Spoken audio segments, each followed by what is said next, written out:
afternoon and welcome to our second day of ELT Week Argentina 2026.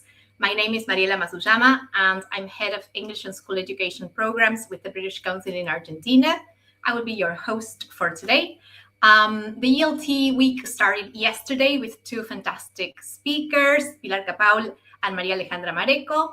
And if you weren't able to join those sessions, we encourage you to take the time to watch them on our YouTube channel. Let me remind you that safeguarding is a priority for the British Council in Argentina, so you're encouraged to share your comments and questions in the chat, making sure that you maintain respectful and positive communication, and remembering not to share any personal or sensitive information in your comments. Also remember that if you participate throughout the week, you will get a certificate of attendance by answering a survey that we will be sharing on Friday. We will also be sharing the survey through email with everybody who registered for the event. So please make sure when you complete that your name, surname, and email addresses are spelled correctly. So today we will begin with two fantastic speakers, María Eugenia Llanero and Mariana Hidalgo, who will be introducing a four-element toolkit to upgrade teaching in diverse classrooms. So let me tell you a little bit about our speakers. María Eugenia Llanero is a higher education supervisor in Buenos Aires and coordinator of Argentina's National English Program. She holds a BA in English and a master's in professional development for language education. And with over 20 years experience, she specializes in teacher education, metacognition, inclusion, and social emotional learning. And she serves on the IATEFL Teacher Development Special Interest Group Committee. On the other hand, Mariana Hidalgo is a sworn English translator, teacher, and an academic consultant specializing in innovative education and AI. She holds a master's in applied linguistics and has over 22 years experience across sectors. A teacher trainer and international speaker, Mariana works on research, motivation, well-being, and technology, and serves on the IATEFL Leadership and Management Special Interest Group Committee. So welcome, María Eugenia and Mariana.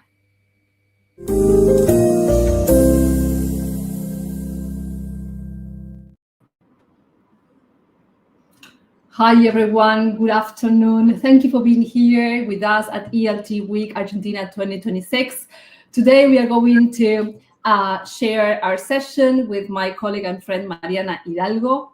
So let's see if okay. Well, our session is a four-element toolkit to upgrade teaching in diverse classrooms. So hope you enjoy our session. If you have any question, you can type your question in the chat.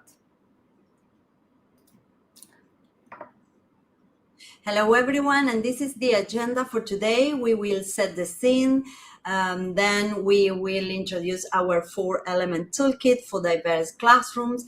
Then we will see how to put this toolkit into practice, why this toolkit works in real classroom, and finally the section for questions and answers and final reflections.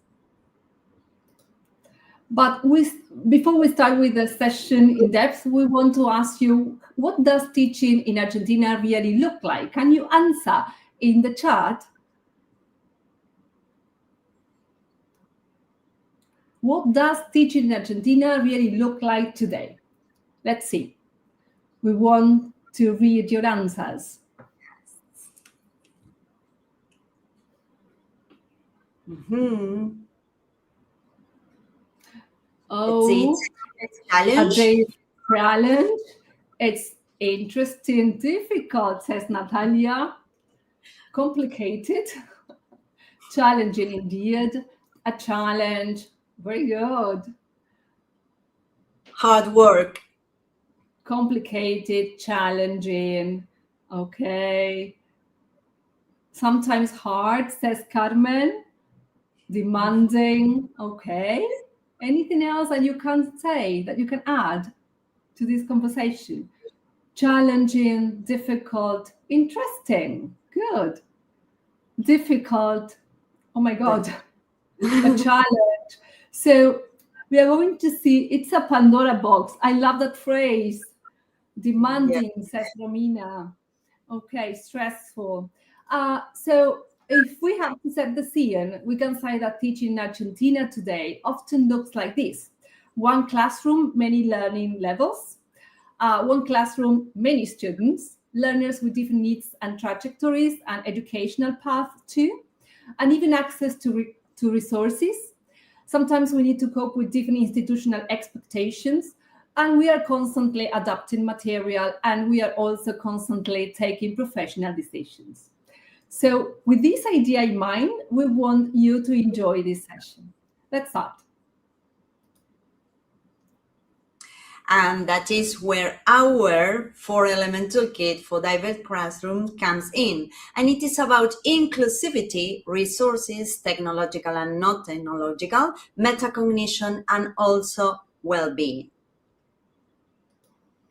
But we talked at the very beginning that this session is about upgrading teaching. But upgrading doesn't begin with tools. It has to do with humans. And that's why the first element of our toolkit is inclusivity. Inclusivity in education means intentionally designing learning experiences so that every student can access, participate in, and succeed in the lesson.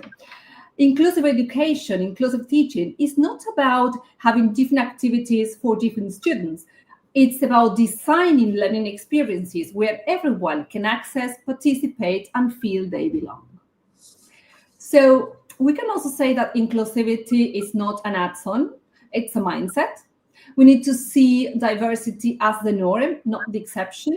And we need to move from this idea of adapting content to designing flexible pathways for learning. And of course, we need to recognize neurodiversity, social emotional needs, and cultural variety in each group. So what can we do? Well, first of all, what we can do is to plan our lessons considering mixed ability and mixed level lessons. And to do so, we need to pay attention to some of the ideas that you can see here in this image. For example, we need to pay attention to the educational background, to the social background our students have, the level of the students, the English level they have, the age, also the pace of learning they have. Another idea is that we need to offer scaffolding to help students reach higher level of understanding. And to do so, we need to offer scaffolding strategies. For example, we can allow students to use their first language, or we can use visuals or accompany our I was saying that we need to use visuals or realia to accompany what we are saying. And of course, for example, we can also use graphic organizers. Apart from that, it is important to use the Universal Design for Learning to plan our lessons, the UDL. What you can see here is the last edition of the UDL, and you can find it in the website. It's there, and you can download it. So another thing that we can do is, if we pay attention, if you follow the UDL, we can use multiple ways of presenting content, and this is related to one of the fields of the Universal Design for Learning, which is representation. And here it is crucial to offer multiple paths to understanding.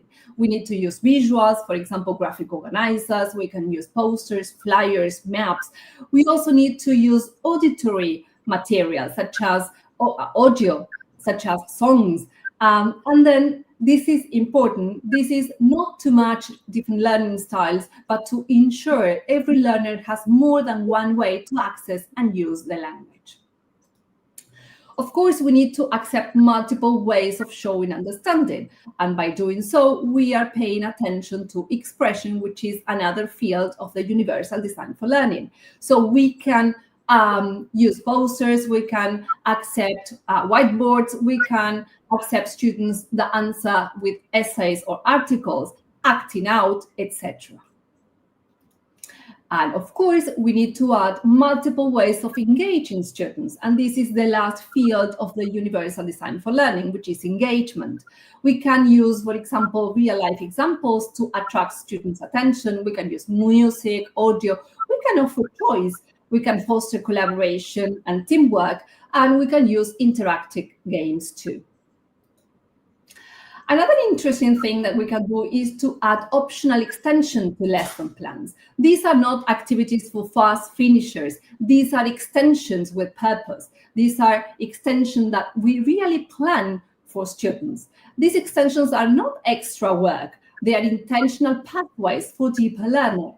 Why? Because they support differentiation, they promote depth over speed, they foster autonomy, and they reduce classroom management issues. Here you can see Mariela is going to share the link with you because there's an interesting article by in the website of the British Council, which is called Extensional Tasks. So Maria, you can share this with the audience so they can access, and you can have more interesting information about this. We have organized the optional extension with Mariana. We thought about this for moves. We can add optional extensions in which students can deepen the knowledge. So for example, we can ask them to add a counterexample. We can also work with transfer. For example, we can ask students to connect today's topic to another topic, or they can connect the content of our classes, of today's class, to real life, for example. We can offer also challenge. So for example, with a topic, they need to design 2 exam-style questions, or they need to turn today's topic into a debate question, for example. And last but not least, they have create. Yes, we can ask students to create. So they can create a visual summary, they can create a podcast, they can make a concept map. And this is another thing that it's important because so far we have been working with cognitive demand, but we also need to promote emotional areas, and that's why building a sense of belonging is important. Look at these 2 ideas that we have here in the slide. Students who feel a sense of belonging in the classroom are more likely to be academically successful. And then another interesting piece of information is from the PISA results 2018. It says that studies show that up to 25% of students feel like they don't belong in their schools. So this means that 1 out of 4 students that we have in our lessons feel that they don't belong. So this is interesting, and that's why we created this image that you can see here, this graph that you can see here. We have here diversity. This is one of the concepts we have been discussing so far. Diversity refers to who is in the room, who is in the classroom. Then we have inclusion that refers how we teachers design participation, design access to the class. Then we have equity, which is related to how we respond to differences. And you can see that in the middle, in the intersection, we have belonging. So this is something that we also need to promote in our lessons. And here in this slide, what you can see are some examples. These are not just activity. These are not just posters that are stuck in the room, but they need to ask for participation. These are AI generated. We generated these posters with Mari. For example, here it says we belong in our class family. So here in this class, they need to take a leaf and write why they feel welcome and when. This is the one in the middle is in this class we belong, and they need to create the rules for the class. And here in this case, you have all about our classmates. And in this case, they need to find a friend and write something they have in common. So with these activities, we are promoting the sense of belonging in our students. And to finish with inclusivity, we want to share with you this idea, which is that we need to teach every student, not just the average one. Okay, so now the second element of our toolkit that has to do with resources. And by that, we mean all the tools, materials, and inputs we intentionally select to support learning. They should serve the objective, promote active thinking, and help our learners engage meaningfully with the content, not distract from it. So, and we have divided them. So we want to know this. Which classrooms feel closer to your context? A classroom with chalks and board, or B, a more technological and modern one? We want to know. Let's read in your comments. Let's see, which classroom feel closer to B? Well, a modern and technological one. B, A. A. A. Well, we have both. Okay, B, very technological ones. Very good. A. Okay, so you want to go to the following one. Before moving the practical part of this element, we would like to share with you some guiding thoughts that we have prepared for you.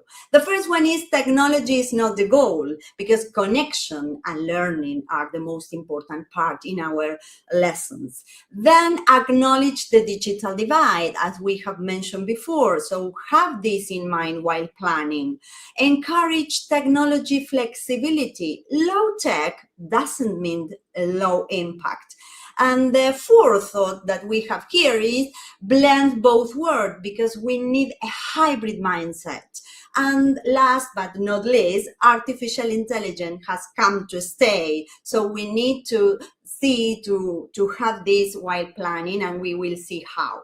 So the next slide will show you some non-technological resources. We have prepared some dictionaries, word search, puppets, fingers, maps, notebooks, and they all these resources create a more engaging environment. So have this in mind when we are planning. And let me show you the following slide, Euge, which is something connected to technology. What happens if we want to incorporate some technological app or some technological tool? Well, we can use this framework or this model, and it is called TPACK, that stands for Technological, Pedagogical, and Content Knowledge.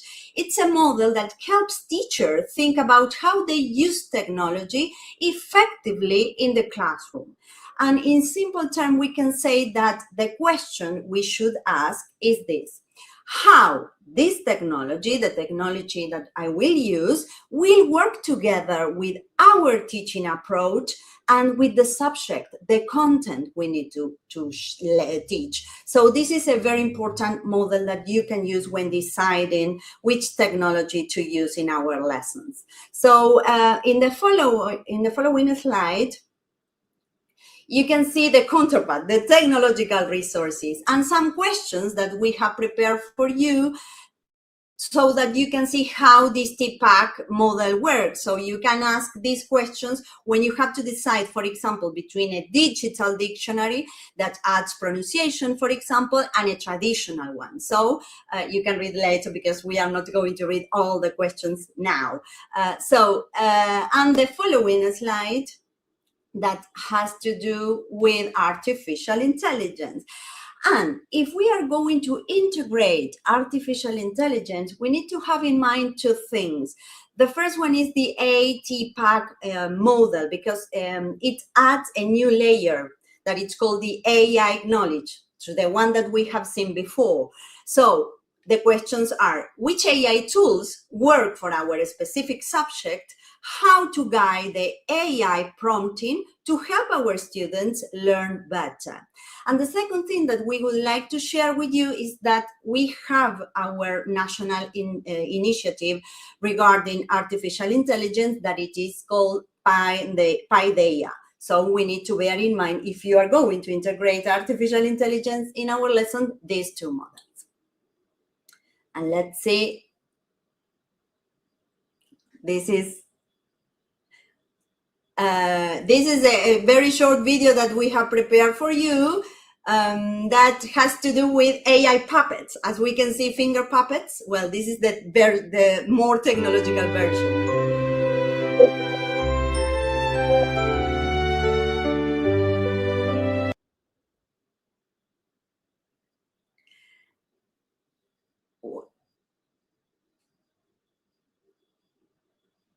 Okay, so properly used, it was prepared with AI, of course, but properly used, AI can serve as planning and correction assistant for creating materials and interactive content. We can create chatbots.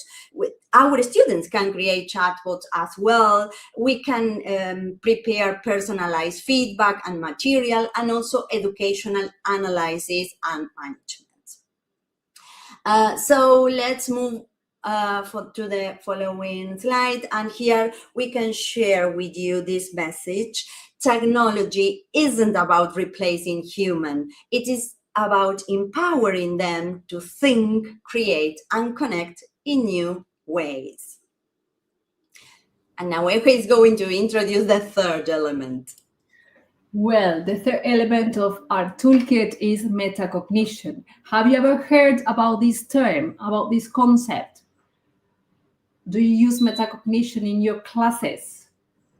You can answer in the chat. I want to know if you know the concept, what the concept is about. Well, while you answer, I can tell you that metacognition is no, yes, yes, okay, no, okay, yes, very good. Well, I can tell you that the first person who coined the concept in the educational field was John Flavel in 1979, and he was able to define metacognition as thinking about thinking, or we can also say learning about learning. But most importantly, it is helping our students own their own learning process. With metacognition is the ability to think about and regulate one's own learning. In the classroom, it means helping learners become aware of how they learn, what strategies they use, and how they can improve. Oh, I see that you are answering. Yes, yes. Well, there are some yes and there are some no's. Okay, so what we can say is that metacognition is an essential but often neglected component of the 21st century. Generally, we teachers teach content, we teach skills, but we don't teach our students how to learn, how to think about their own learning. And I can tell you that cultivating metacognition is an ongoing habit that really transforms learning into understanding. And we can also say that metacognition must be taught, modeled, and practiced because it can be also acquired. Something that we need to do is to add metacognition in our lesson plans. So we need to teach with metacognition in mind. It must be part of the learning routine, not just a one-time activity. Here, this is an example of a template of a lesson plan of an institution, and you can see that in this institution, metacognition is part of the assessment. Okay, another thing that we can do is we can implement learning journals. Here, there are two different types of journals. The first one can be used for primary school students, and the second one can be used for secondary school students. The first one, the one that says My Daily Journal, this is taken from Canva, so you can use it, you can adapt it, and make it related to your needs, to your students. In this case, you can see that first, students need to answer, how did you feel today? So they start recognizing their emotions, and then they have some things to complete. For example, the best thing about today, today I learned, today I helped, I'm grateful for, I struggle with. So they need to recognize the problems they have. And then the plans for tomorrow are. In the second one, as I said before, this is more for secondary school student. This is AI generated, and there are some questions. For example, the first one is, what did I learn today? So they need to add there the ideas, the concepts, the skills, and also the insights. Then they have, how did I learn? So they recognize what they do to learn. For example, it says, what helped me understand? Listening to explanation, reading, practicing, doing activities, asking questions. Number 3 is, what challenges did I face? So they need to be able to recognize the problems they have, the challenges they have, and then in the following class, they need to do something different. In number 4, they need to work with the strategies they use. And last but not least, in number 5, you have my plan for tomorrow. So bearing in mind 1, 2, 3, and 4, they need to be able to complete the plan for tomorrow. And then you have the progress check that we are going to work with it in some minutes. Then you also can use exit tickets. I know that most of you use exit tickets, or but they need to have a purpose, not just a ticket just to say bye-bye and go home, but they need to have a purpose. Yes, so here you have 4 different exit tickets that I took them from Canva, so you can adjust to your needs, to your expectation, to your classes. So, for example, this is rate your understanding. So, on a scale 1 to 5, they need to say how confident they feel about today's lesson, and then they need to explain why. Then they have a 3, 2, 1 reflection. 3 things I understand, 2 things I need to practice, 1 question I have. So they need to recognize what they need to do to finally reach the aim of the lesson. Then you have the traffic light check. I fully understand, so this is what I know. I'm not sure about, so I need to revise. And then the last one is I need help. So this is to recognize what I need to practice. And then the last one is explain it to a child. So imagine that you are explaining today's lesson to a 10-year-old child. How would you explain this in its simplest way? So these are some ideas you can adjust and use with your student. Another idea, if you want to be more creative, or if you want to be more updated, you can use, for example, as an exit ticket, this idea of playlist your learning. So students create a playlist of 3 to 5 things that stood up in their learning like their top hits. So here, for example, you can see the top tracks. So these are the key learning, what they have acquired. And we decided with Mari, we decided to divide this into grammar, vocabulary, and learning. But you can do and write what you really need according to your lesson. Then you have on repeat. So these are the things that they need to practice. They need more practice. And then the fun favorite, this is the best moment. Oh, something happened. Sorry. Just this. Use them. Okay. I know what happens. And then you have another idea, which is you can do an exit ticket like an Instagram story reflection. So you need to ask students, if today's lesson were an IG story, what picture, short caption would you post? So these are other ideas that you can implement as exit tickets in your class. Also, as I said before, I don't know what happens. Okay. Also, what you can do is to help students track their progress. So these are two different activities. Marie or Lily, can you help me? Because I don't know what is happening. It's like crazy, the presentation. So these are 2 different activities that you can do. You can do with your students the progress jar or the chart with the progress. In this case, when you have the progress chart, for example, you need to think about the class and the aims or expectations you have, and according to these, you give balls or you give tokens to students when they achieve these ideas. And the ideas can be related to your class. For example, it can be, I don't know, using a specific strategy, completing a challenging task. It can be participating in English. Yes, anything that can help students track the progress. It's important to know that the jar doesn't measure perfection, but it measures effort and strategy use. And this is another thing that you can do, which is you can add to your plans these prompts before, during, and after prompts. So in your templates, in your lesson plans, you can add this idea. So these are some questions that you can have for before. What do I already know about this topic? So when you ask students, you present the topic and you ask the question, you are helping students activate schemata. Then when students are working in the middle of the lesson, you stop and you make them pause and you ask, for example, is my strategy working? Do I need to adjust something? this is really interesting because sometimes when we are working, we know that something is not functioning. So it's okay to say, well, this is not functioning. I need to change the strategy. And then at the very end, we can add some after prompts, such as what did I learn? What worked well? What will I do differently next time? And I don't know if you have ever used exam wrappers. I love exam wrappers. So exam wrappers are very short activities that direct students to review their performance on an exam with an eye toward adapting their future learning. And here, this is the key point, the word adapting. Yes, because we are going to see the exam, we are going to use the exam wrapper not as a grade, but as a way of adapting our strategies for the future.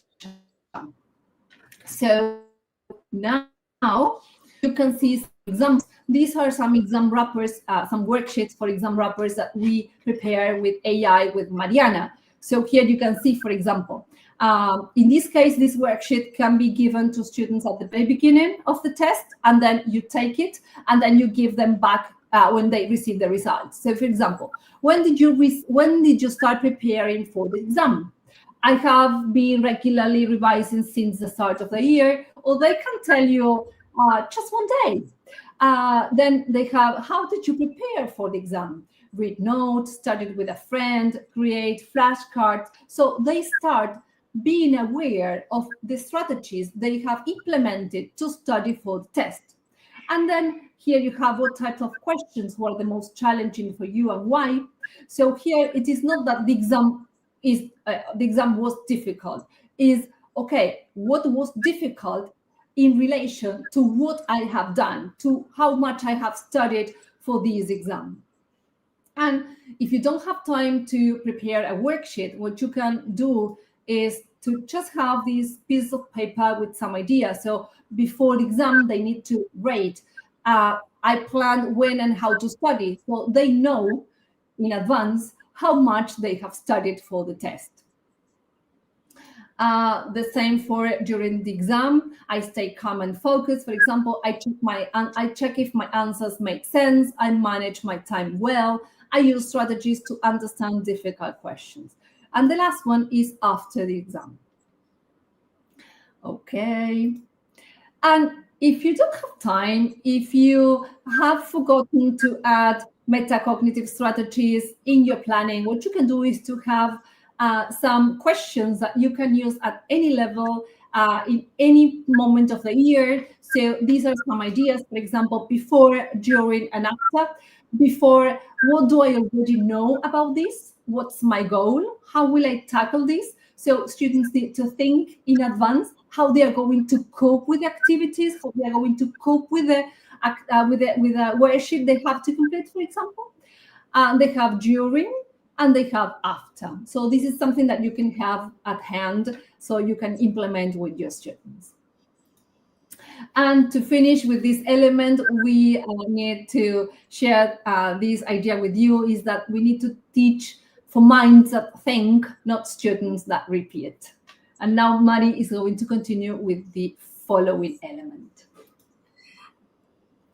Our fourth element is well-being, and well-being in classroom means creating the emotional and cognitive conditions that allow learners to feel safe, engaged, and capable. And it supports engagement, motivation, participation, and also sustained learning. So let me explain a little bit what we mean by well-being. Well-being for us is a combination of 4 factors: physical well-being, spiritual well-being, emotional well-being, and also intellectual well-being. And well-being is not an extra, it is a condition for learning. It means emotional safety, it means predictability, and also human connection that is paramount in our learning and in our lessons. So let me show you the following way. Why is it important in our classrooms? Why well-being is so important in schools? Because improving levels of well-being leads into improving students' engagement in their learning and in school life, increasing their opportunities and reaching their full potential. Schools are crucial in shaping students' well-being, not just for academic success. And here we would like to refer to teacher well-being as well, because it is important. It is too important as well. So you can pour from an empty cup. So we need sustainable practices, realistic planning, and permission to adapt. We need to give us that permission. And let's see the following one that we have prepared for you. Now that we have revised what well-being is and its dimension, we will focus on the psychological part of well-being.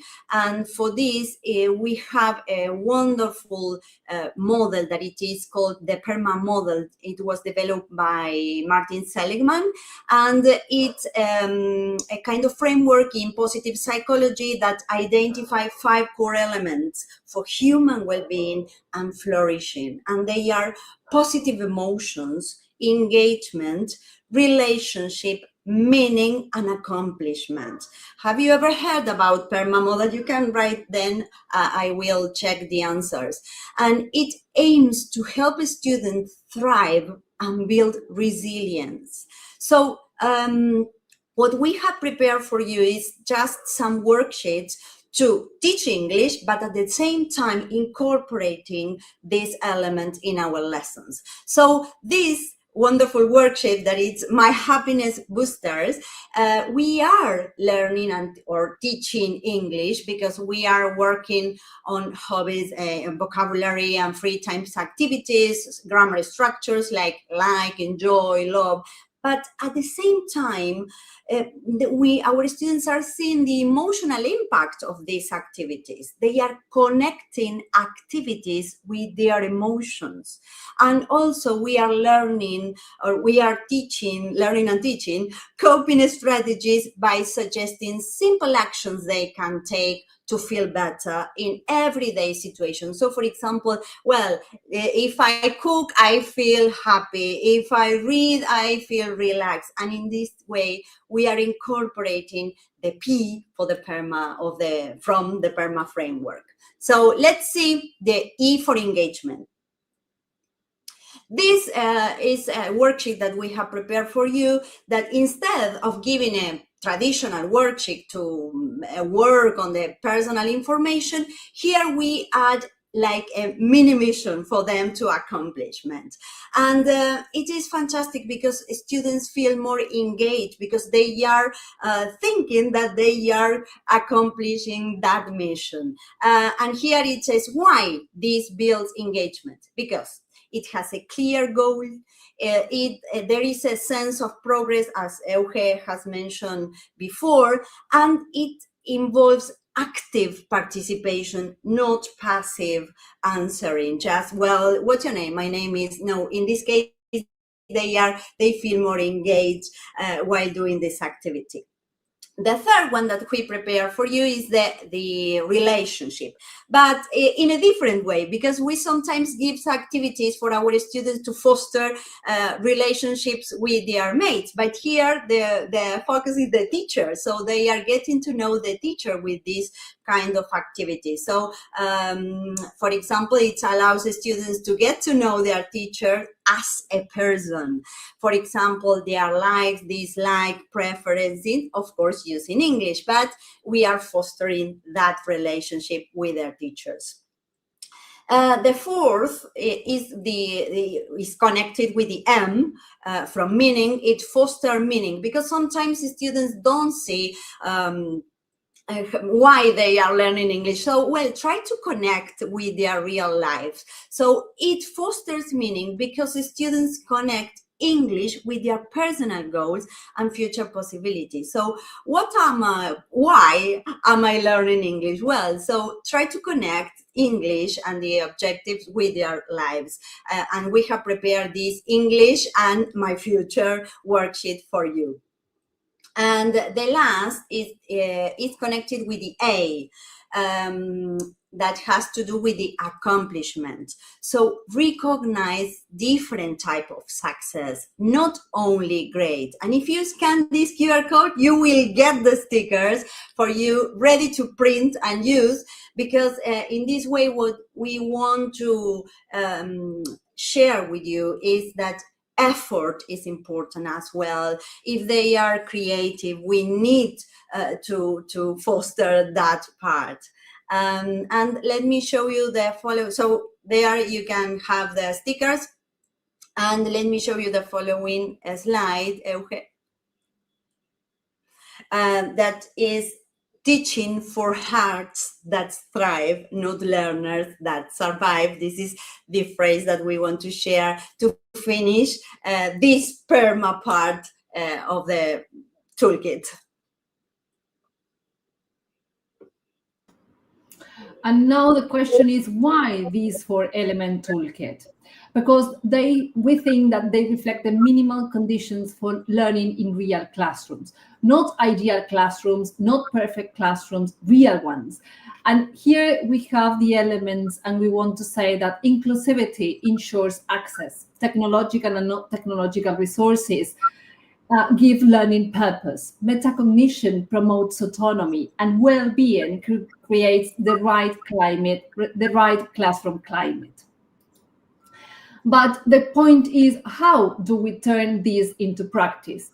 And here we have created a set of planning questions, because we think that the quality of our questions shapes the quality of our decisions. If we ask intentional, reflective questions, we design intentional and responsive lessons.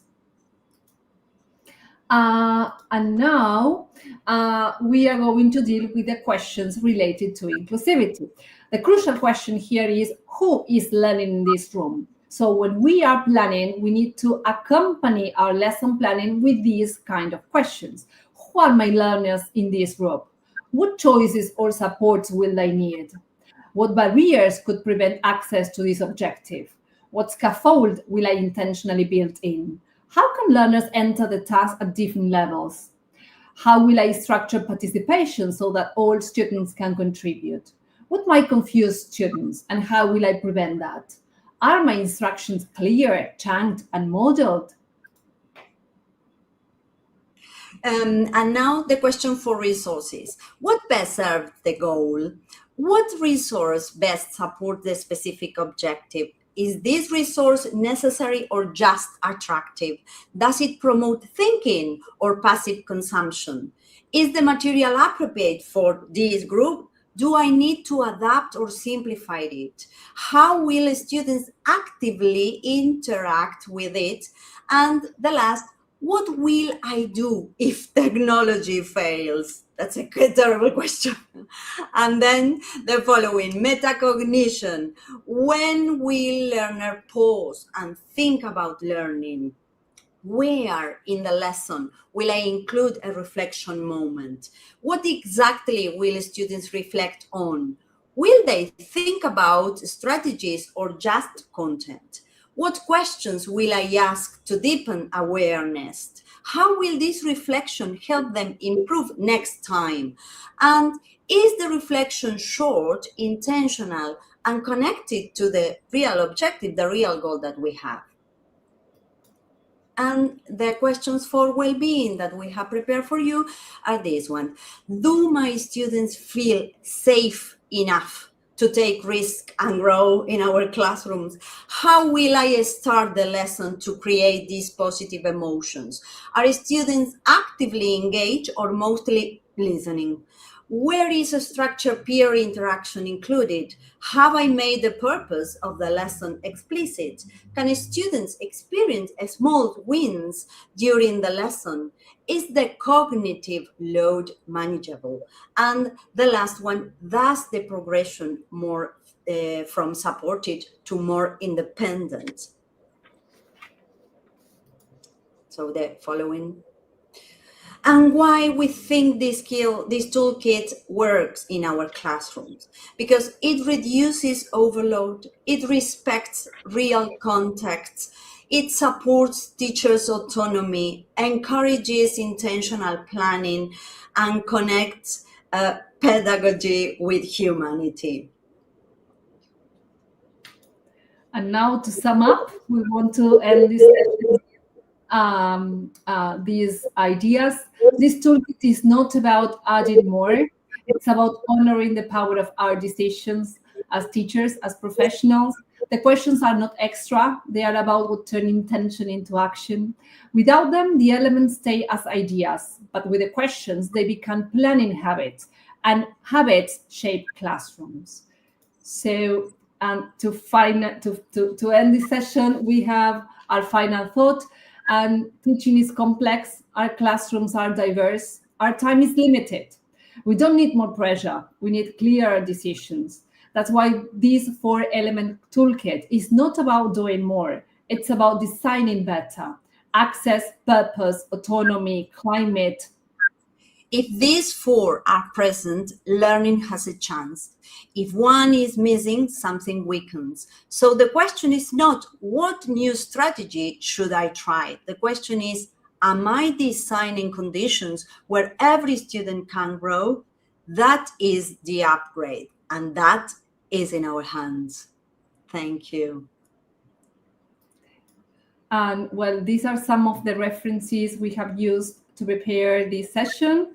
And last but not least, well, thank you. Here you have our personal information. You have the QR codes that go directly to our Instagram accounts. And before Mariela appears, we also, hello, Maria. Hello, we also have this QR code for you with a summary of this session. So if you scan the QR code, you have a summary with some interesting ideas and the references too. Thank you both, Maria Eugenia and Mariana. This has been fantastic. Let's leave this slide on for a quick second, Lily, so that people can scan. There was a lot in the chat of where can I get this worksheet, where can I get this? Let me remind people in the chat, watching now, watching later, that the videos are going to remain on YouTube in the British Council Argentina channel. So you can go back to the recording of this session. You can, if you missed something that you wanted to take a note of, or that you wanted to take a screenshot of, you can always go back and revisit the sessions after we finish the live stream. So let's not worry about that. But thank you both. Everybody in the chat is very impressed with how practical and full of actionable things your session has been. And I, of course, agree. There are comments from many familiar faces and good friends also who wanted to support the talk. But shall we go to questions? Yes, of course. Okay, so first question is, let's get the elephant out of the room because everybody's worried about the worksheets. Did you create the worksheets? Did you use Canva to create all the worksheets? How do you create the worksheets? Where can people make worksheets? Yes, we have created the worksheets. Do you Yes, we can answer both. We have created the worksheets, and we also have used Canva. In Canva, there are many templates that we can use and we can adjust with our own students, with our own expectations. And then we have also used artificial intelligence, and there Mari can speak more about it. We use ChatGPT to prepare the worksheets with, prompts. And also, I read in the comments about the video. The video was created with Gemini, not with ChatGPT. A paid version. I should say paid version. And that's important. That's good to know. Thank you for that. But yes, if you're not familiar with Canva, there are lots of templates that are ready-made. So if you go into Canva and search for Metacognition worksheet, you are likely to come up with a good bit of material, and then you, of course, can tweak, change the questions, add questions, but that's very much so. Paola Nessi, who you might know, mentions that she loved the idea of the progress and that students love to see their progress in a visible way. So that was worth highlighting. Gonzalo, also on the AI train, mentions that he would like to encourage students to use AI chats in English. Any advice? What do you think about that? And we didn't really talk about using chatbots a lot. Is that something that you typically do?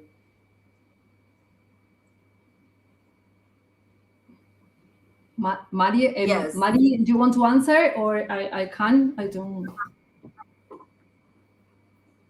No, I couldn't listen to Mari properly. That's why I'm just thinking. Can you repeat, Maria, the question for me? Yes. Gonzalo would like to encourage students to use AI chats in English. Any advice for using AI chatbots? Yes.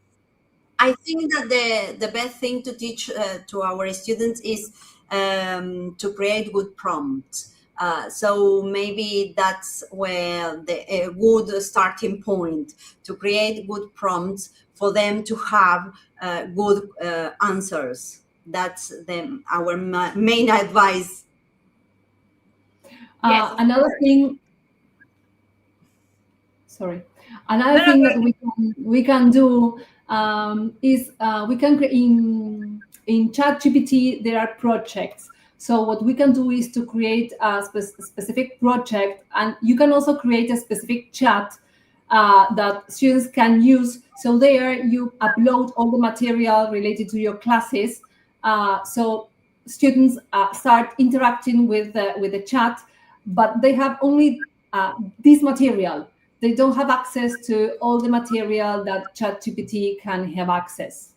This is another thing that we can do. Notebook LM for that, Euge. Notebook LM is a good tool for that, because we can upload up to 50 documents that the teacher can select, and the students will interact only with that material.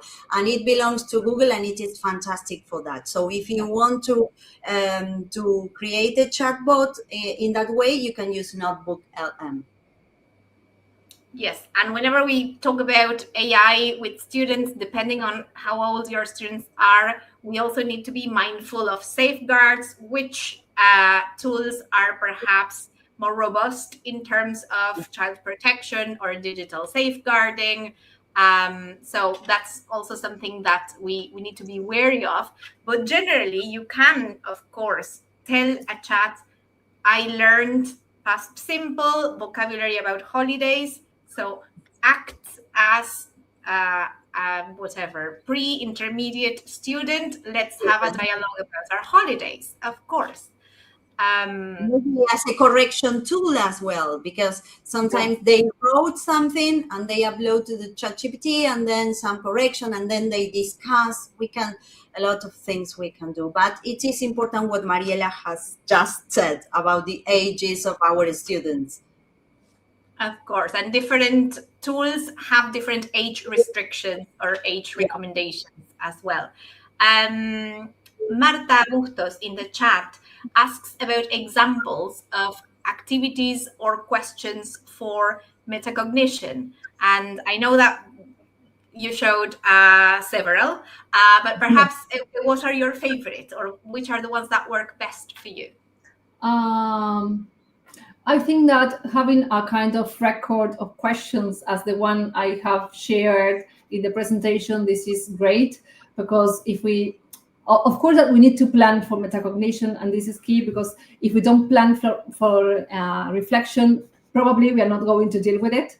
So if we have like a set of questions ready to use at hand, this can be ideal, but it's important to make students reflect upon their learning. So having these kind of questions, that the ones I have shared, this is great. this is great. It is also interesting or important to us to work with metacognition throughout the whole class, not just at the beginning, at the end, because generally we teachers use metacognition at the very end with the exit ticket. But okay, we need to help our students think about, okay, how much they know about a certain topic. So with these, we activate schemata so they then can work with the activities. I don't know if you can hear me properly, but my connectivity Perfect. right now is a disaster. Yes, we can listen. Okay. So I don't know if I have answered the questions, but all the questions that you can have in the presentation are okay. Absolutely, thank you. Okay, let's move on to some of the other comments in the chat. We have Pilar that was here yesterday mentioning this idea that making sure. Thank you for joining us. Making sure that the goals behind their activities is super important. She mentions it makes all the difference. And sometimes what happens when we attend these workshops and we see all these new tools and flashy things, then we might go to the classroom the next day and it's like, I want to use everything. And so this idea of thinking about why we are using a new tool or why we are implementing a new strategy is important to remind colleagues as well. There's a lot of, there's like a side conversation in the chat about AI tools. Paola mentions that she has a customized chatbot on Poe for advanced students. Somebody else, I think it was Trisha, was asking, can you repeat? Maria, El Cafe is a wonderful tool as well to create these personalized chatbots, as well as Poe. Excellent. And you had also mentioned Notebook. Notebook LM, yeah. And perfect. Also, if you are going to work with Gemini or Google, you can also create your own gems. They are fantastic as well. Mm-hmm. Exactly. And that's what Jorgelina was mentioning in the chat, that gems are great to work with as well. So brilliant. Very good. We also have Marce Galve, who is a very good friend as well, mentioning that metacognition is a good thing to share with parents as well. Yes, I think that tell parents that we are going to work with metacognition is important, because sometimes parents want activities, they want skills, but when we devote time to activities that are not activities that they can see in the notebook, for example, they think we are losing time. We are not doing anything. So it's interesting to work with metacognition with parents and tell them that we are going to help our learners to reflect upon their learning, to reflect upon their thinking. And another thing that probably it's interesting related to that is we also need as teachers to work with metacognition, because this is something that we promote to students, but we need to do ourselves as part of our routine. Yeah, so we need to think, to question ourselves and say, for example, okay, what has worked in this class, what hasn't, and then we need to be able to change the strategy, to change the activity we are using with our students. Absolutely. All right. Yeah. I think this is all the time that we have for. I want to know everything. Yes. Final thoughts.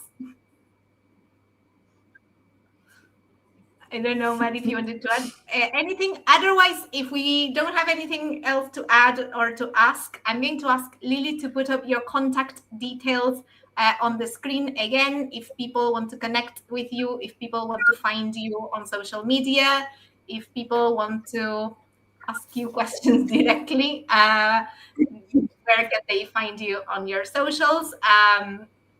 So this has been an absolutely delightful talk.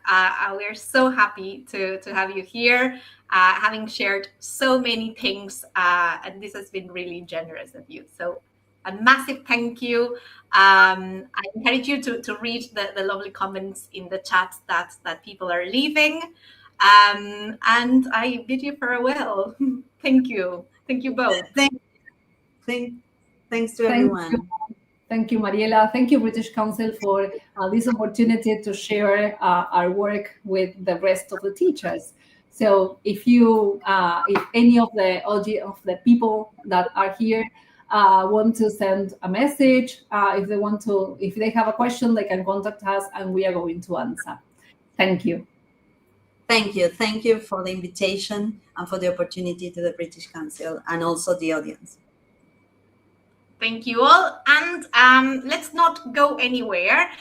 We are going to take a tiny, short 5-minute break for you to go grab a cup of coffee, grab some mate, and come back for our next session at 7:05, 5 minutes from now. So see you all in 5 minutes right here. Bye, Euge and Mariana.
And welcome back. That was a very short 5 minutes.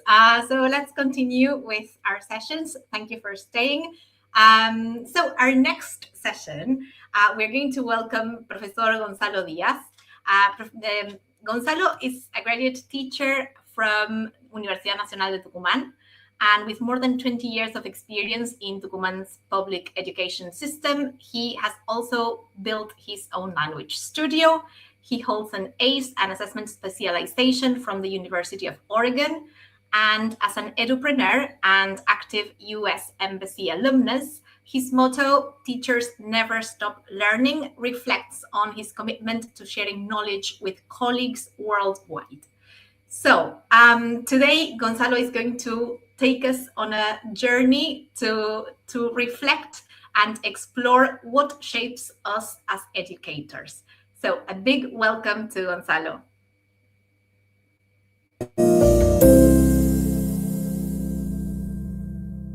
Thank you for the introduction, for that warm introduction. Well, today we're going to share a little bit about a topic that I find really useful for teachers. So first of all, I really want to say thank you. Thank you for taking the time to be sharing this time with me, okay, and with this ELT Week by the British Council here in Argentina. So let's get started. We're going to talk about unveiling our own teaching philosophy, okay? So what are we going to do today? First of all, we're going to consider these reasons why it is so important to take up this discovery journey, okay? We will see this, the components, the roads that we might take, some queries that we might have, and some tools that can be really useful, okay? And well, rules and expectations, well, we will get to meet some great educators by the end of this moment together, okay? So let's get started with some sort of insight, okay? So let's see. Nowadays, what education looks like to us, okay?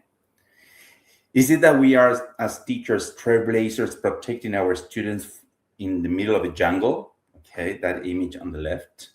Okay, that our students have so much input around that we need to guide them through all that knowledge, and we can help them discover what is so important to them. And so we are kind of protectors. Or probably on the other hand, education for us is just taking care of that little seed that is just about to grow and become a little plant. And we're watering that plant. Okay, every day we take a little time to protect that little plant that is growing. Okay, so is it either that we are in the middle of the jungle protecting our students, or is it that we are in the middle of the desert, okay, trying to find some ways to ignite that knowledge, okay, in the classroom, okay, that thirst for knowledge, okay? So probably you can take a couple of seconds to write something in the chat, okay, about this. Do you feel that you are, as a teacher, a trailblazer, protecting students in the middle of the jungle? Or is it that sometimes you are like that faithful gardener in the middle of the desert? Probably some might say, oh, I feel like I'm drowning sometimes. Okay, like if I were in the middle of the lake, okay, of the river or the ocean. I don't know, different images might come to your mind, okay? But there was a moment, and that's why I brought these images, that I felt that I was not quite sure if what I was doing was useful, okay? Sometimes I felt like I was in the middle of the jungle. Sometimes I felt like I was in the desert, okay? Because I was not quite sure if what I was doing was really useful or not. I was thinking of, is there any other better way to do what I'm doing right now? Okay, shall I settle down? It's just grammar and some vocabulary. That's all my students need to learn. Is that all? And there was a moment in which I even asked myself, okay, shall I quit and take up a different job? So at that moment, I remember I had this wow moment. I remember that I was listening to a speaker at a theater full of teachers and educators, okay, from everywhere in Tucumán. And I got these emails during that week after listening to the speaker. And it was an email with a user, with a password. And I said, okay, where is this coming from? And I remembered that a few weeks before, I was browsing Facebook and I found this course by an American university. And okay, I was just checking what this university was offering. Okay. And it was a group of courses with a capstone project and then specialization. I said, oh, really interesting. I would love to do this. And it said, if you belong to this list of countries, okay, you can ask for a scholarship. Okay. So I said, okay, my country was there, Argentina was there. So I said, okay, why not? And I remembered that I had filled in all the forms, and then I got this email a couple of months later when I had been granted this scholarship, okay? And along that scholarship, it came some other opportunities for me, okay, to keep on developing myself as a teacher, okay, as a professional. And so that's why I had these pictures here, okay? These belong to some other programs that I was granted by the U.S. Embassy here in Argentina. So I had a chance to get to meet great educators from different contexts. And I was right there pointing at Argentina there in that map, okay? And I had the chance to share with teachers from all over the world. And in those cases, I remember that the first course that I did with that first scholarship that I got, I had a chance to think about my own teaching philosophy, which was quite a surprise. Okay, it was really a surprise. I didn't expect that to be the first topic that we will discuss. And I remember that I had to write a 2,000-word essay, okay, about my own teaching philosophy. So I had to undergo a journey, a discovery journey. I had never thought about it before. And one of the articles I read, it was about a school in Haiti where they had 60 students per classroom. Okay, what a challenge it was. And I remember this quotation. It says, we can't direct the wind, but we can adjust the sails. So it gave me a lot of hope. Okay, it totally changed my mind at that moment. Okay, it's true. We cannot direct the wind, and we are in the middle of storm sometimes, okay? Another image, okay? The jungle, the desert, drowning in the ocean, okay? In the middle of a storm, okay? We can't direct the wind, but we can adjust the sails, okay? So now a teacher as somebody who is sailing, okay? Who's taking this boat somewhere, okay? So part of my journey, okay, part of this journey. First, it was interesting to see. We were asked to reflect on what was our path as a learner, okay? So I needed to go back to my childhood and remember how I learned, what was meaningful to me as a student. Okay, so they put myself in that position of being a student again. Okay, I was 7 or 8 years old when I started to learn English, okay? And it was after all my classes at school, I had to go back to the same institution, and there, a private teacher offered us classes of English. We were a really, really large classroom, okay? We were like 60 students, and we were students for first, second, third, even to 7th grade. At that time, in Tucumán, we had from 1st to 7th grade in primary school, okay? So we were kids from different ages, okay? Kids from different ages, from different backgrounds. We all shared the same, let's say the same school, but we were from different ages, okay?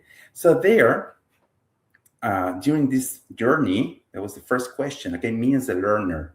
So I had to discover my teaching philosophy. But let's begin considering myself as a student. So I remember that I studied in large classrooms, okay? We were a big group, okay? At least for a couple of years, we were a really huge group. And then some started to drop out, and we ended up being a medium-sized group, okay? And I remember that I used to have this teacher. He was so passionate, okay? And that really made me like the classes. He was so passionate, okay? And imagine his method was choral repetition. So we were 50 or 60 students doing all the same questions together. What's your name? And we had to answer. What's your name? And we had to answer. What's your name? And we repeated that like 10, 12, 20 times. And then he changed to, how old are you? And I remember that I didn't realize that, so I answered, what's your name? Okay, so we had choral repetition as our method. And then I had this picture, let's say, of a farm with a really large text, okay, really long, okay, full of words. And we learned from that. And my book, my first book, was a book that was aimed for teenagers, not to young kids. And it was about a kidnap. And there was this guy coming from London to the US to protect this girl, okay, who was about to be kidnapped. And imagine, I was 7 years old, 8 years old. To me, it was kind of really not traumatic, but it was like, okay, so what's going to happen next? Okay, so the storyline really get me caught there, it really get me hooked there, okay? But the story in general, it was more like for adults rather than for kids, okay? So sometimes it's interesting to see, okay, our methodology is wrong or right. I believe that some can be used and some cannot be used according to the context, okay? Each one has its pros and cons, okay? So my first step, thinking of me as a learner, and then I wrote there flashcards. And why did I write that? It's because my teacher used to have a set of flashcards, which were this size, not much bigger than this. They were black and white, okay? They were very simple images. And my teacher, he took the time to color them himself, okay? So to me, that was the greatest, okay? Probably nowadays we have, these coated flashcards that are so beautiful.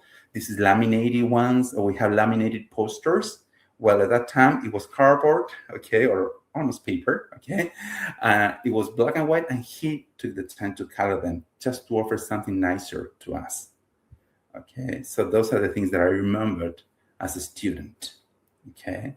And those are the things that really made me like not only English, but classes and learning with this teacher, okay?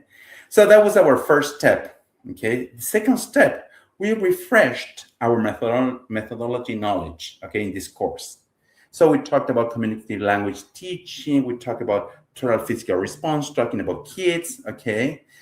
We talked about task-based learning, okay? We talked about the use of authentic material, okay? What about the use of language L2 in the classroom, language to the target language, okay? And what about the language one, okay? What about our mother tongue in the classroom? So we talked about that for a couple of weeks, okay? We talked about methodology. So we refreshed our methodology, obviously from the communicative language teaching approach, okay?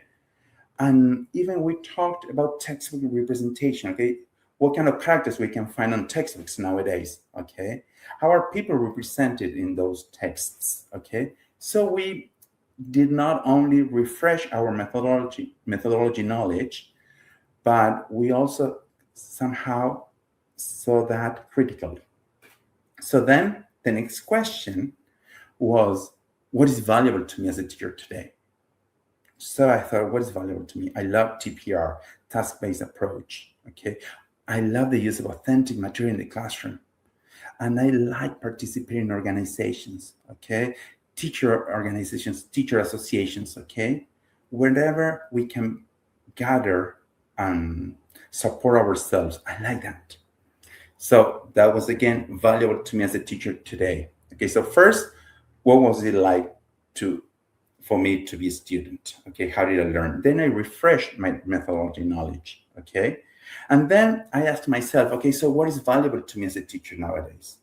And then this other, and the last part of trying to discover my own teaching philosophy was to think about future goals. Okay, now that I have discovered some aspects that are important to me, Okay, now that I have refreshed my methodology knowledge, okay, what do I want to do with this? Where do I aim to go as a teacher? Okay, what are my hopes for my professional development? What is my hope as a teacher? Okay, what do I want to do in the future? Yeah, simple answer. Okay, I just want to deliver classes and that's it. Okay, and I want to be millionaire. Well, no, that's not quite possible as a teacher. Okay, well anyways, so what do I expect of myself as a teacher for the future? Not an easy question to answer. Okay, not an easy question to answer. Because we only see ourselves in the classroom or not. Do I want to take a different step later? What do I want to do? Okay, so those are all of these questions that we have here, okay, are really important to discover our own teaching philosophy. Okay, and believe it or not, I was able to hand in this 2,000-word essay. I couldn't believe myself, okay? I was so glad to be able to finish that first task, okay? That first task for that first course, okay? But because if we start thinking about ourselves, probably we get more than 2,000 words, okay? It's because we have had, whether we are young, we are seasoned teachers, or any stage where we are, we have lots of experiences to share. We have a lot of thoughts and ideas that we can write down if we were to write this essay. Okay. Well, having gone through that journey, we need to think of the reasons why we will do that. Okay. Oh, because I needed to do the course. Yeah, that's right. I had to do the course. Okay. And I needed to finish it in order to move on to the second course. That's true. Okay. But we are now talking about discovering our own teaching philosophy. What's the purpose of that educational trip? Okay. Because first of all, we need clarity of purpose, okay? We need to know why we're doing things, okay? And we need to have informed decision-making processes. Because if we know, okay, what our teaching philosophy is, we can make informed decisions, okay, on any context where we are, okay?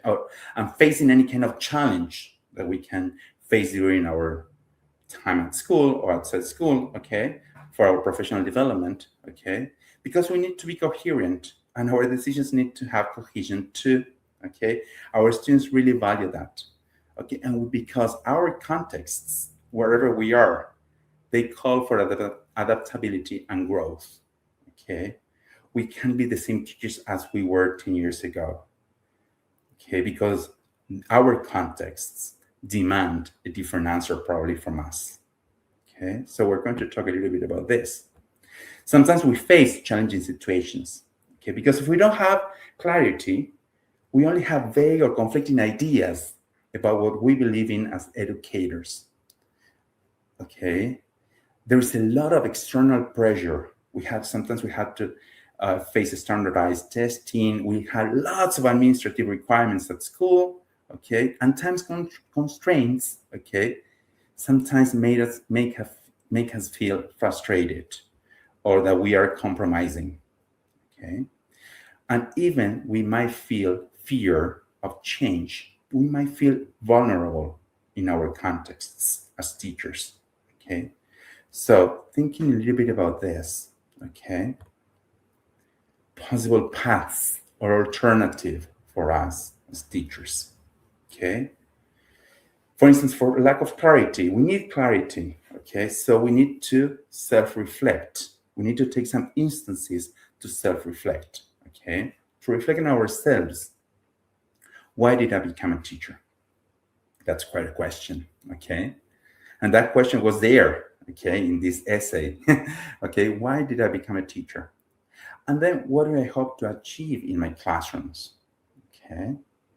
Because if I had this purpose or this goal, goal A, my course of action will be one. But if I have a different goal, my course of action will be totally different. Okay. If I consider that, if I want to achieve that all my students learn these grammar rules or learn these sets of vocabulary, I will take a set of action. okay? A course of action, sorry.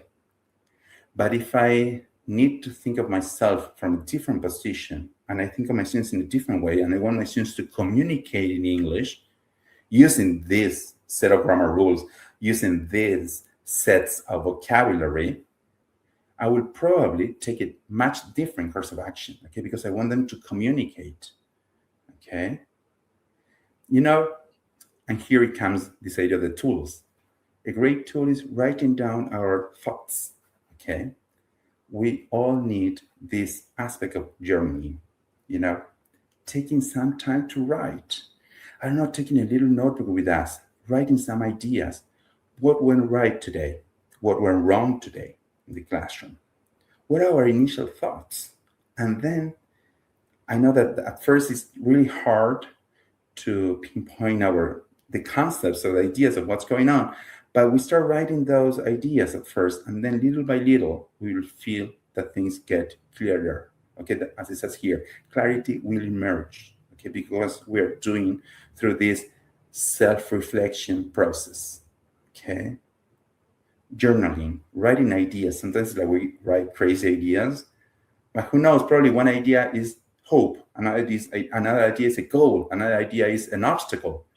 But then, little by little, we will start putting those ideas together and trying to find a way out, okay? A way to improve the context where we are, okay? But what about external pressure? It's really hard to find just one philosophy that might help all contexts, okay? And even when we have this sort of external pressure, we need to become creative, okay? Become creative.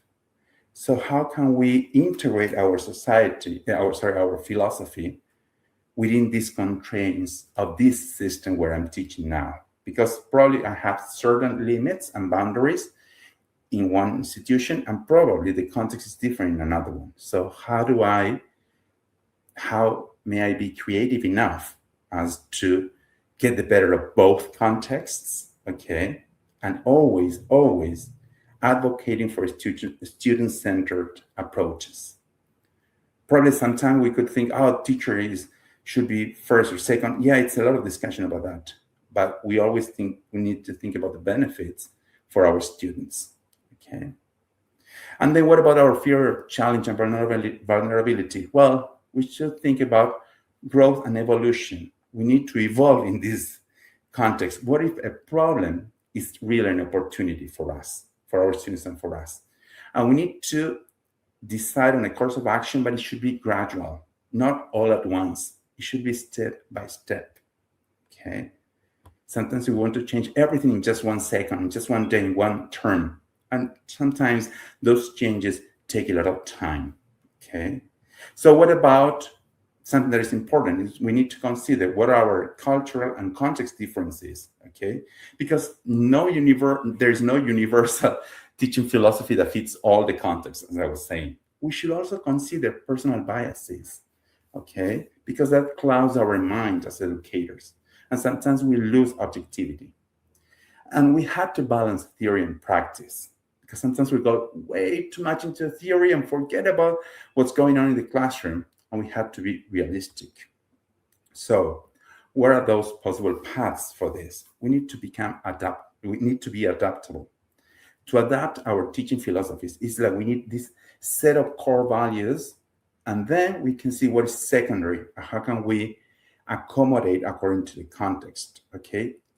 What has shown to me as really important is to engage with our local community. Sometimes our students is like our best teachers, okay? Because that context requires certain answers.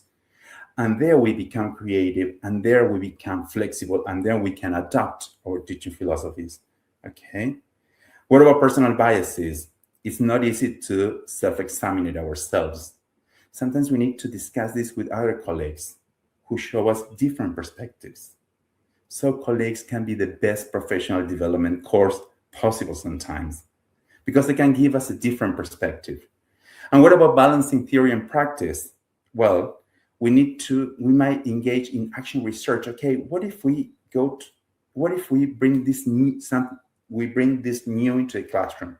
Okay, let's put it into action and let's try to document that so we can see if that works or not. Probably it works from one context and it doesn't work in a different context. Okay, what about peer observation? This is a priceless tool. It's not easy because it's really hard to have a teacher, a colleague who like to observe us. But it might be a headmaster, okay, or headmistress at school, because they don't need to know English. They need to observe what's going on in the classroom, and that can help us, okay? Well, the components of teaching philosophy then, which are the components? We need to know what our beliefs about learning, teaching methodology, and strategies, okay? We need to put that down in written form, okay? What is the purpose of education? What is our role as teachers? What is the role of our students? Because if we don't have clarity about that, probably our actions are just misleading, okay? We need to think about assessment and evaluation, okay? We can talk about that later, and during this ELT week, you'll talk about that too, okay? So what do we think about assessment and evaluation? What do you think about our professional development? What do we think about teacher organizations, okay? Are they useful? Is it worthy spending time sharing with other colleagues? And what are the long-term impact and future goals? So these are the components, okay, our teaching philosophy. And it would be great if we start writing that down until one day we can say, okay, so this is me as a teacher. This is my teaching philosophy, okay? These aspects, I believe this is my purpose. I consider assessment and evaluation this way. I consider myself developing in this process, this or that way. Organizations can help me in this or that possible way. And I hope for the future, this, okay? I hoped at some time that I could share this with my colleagues, and I'm doing that now. So I'm really, really happy to somehow have achieved one of my goals. So some years ago, like 30 years ago, Philippe Renaud was quite clear, okay? Teachers need, and he talked about new competencies for teachers 30 years ago. We need to be really aware about learning situations and progressions in our classroom. We need to be aware about differentiation. Not all kids learn the same way. Okay, we need to have some sort of teamwork skills. We cannot work alone. We need to work with our peers. Ethics is our compass, okay, in the classroom. ICTs, technology. Nowadays, we talk about artificial intelligence. We cannot look to the other side and say, okay, this is not happening. It is, and it's around us, okay? So we need technology, and we need to learn about artificial intelligence, for instance. What about professional development? That's our backpack. That is that backpack that we take everywhere. Okay, that's where we get things that are old and things that are new. And somehow we as teachers put them together, because what happens in the classroom is that we bring something old, something new, and we give them new life, okay? And we need to be engaged in the classroom, and we need to be engaged in our community. That's why working with the local community is quite a challenge, but it's really rewarding, okay? Because we are tackling real situations in our communities. Not only that I come to the classroom, I deliver my class, and then I go back home. That's one attitude, but it's a totally different attitude when we feel engaged and when we act with engagement towards our community. And we also need some management skills. It's not only that we need to manage the resources that we have in the classroom, and sometimes they're really, really scarce, but we also need to manage time, and we need to manage resources, but people as a resource, okay? And so we need to learn how to manage these different resources that we have, okay? Because these resources are what make our classes come to life, okay? Sometimes we have no material, no physical resources, but what inside of this and inside of this, that's a different matter, okay? I've met teachers who work only with little pebbles and pieces of sticks, okay? And they did great things because they were so creative in their way of teaching that they got amazing results, okay? So we also need to learn some management skills, okay? So the question that we have now is, so what's next? Okay, what's next for us? Another question that comes to my mind every time that I talk to teachers: who are you working with towards this next step? are we walking alone, or am I walking hand in hand with somebody else, with a colleague, with a teacher, English teacher too? We can't walk alone. So can't wait for our next trip together. Okay, so see you soon. So thank you so much. Thank you so much for being here, for being together, for spending this time together. Okay, it's not easy to spare some time for our really, really tight schedules. So really, really thank you for being here. So now I'm going to take some time to answer your questions. Okay, so let's see that. Okay, thank you so very much, Gonzalo. We have, it's been a very interesting activity in the chat. I think your presentation was the more kind of like introspective type presentation. So we have lots of comments in the chat like, oh, this is so true. This is so interesting. Lots of thank yous and lots of appreciation. But we have more reflections than questions. So if people have questions, type them in the chat while I share with Gonzalo some of the comments that you've been leaving. There was a lot of chat around the desert or jungle and which That's one is similar to your context. One of the teachers in the chat says that they don't feel in the jungle or usually feel in the jungle, that they try to approach students emotionally, and that works for them and for the teacher.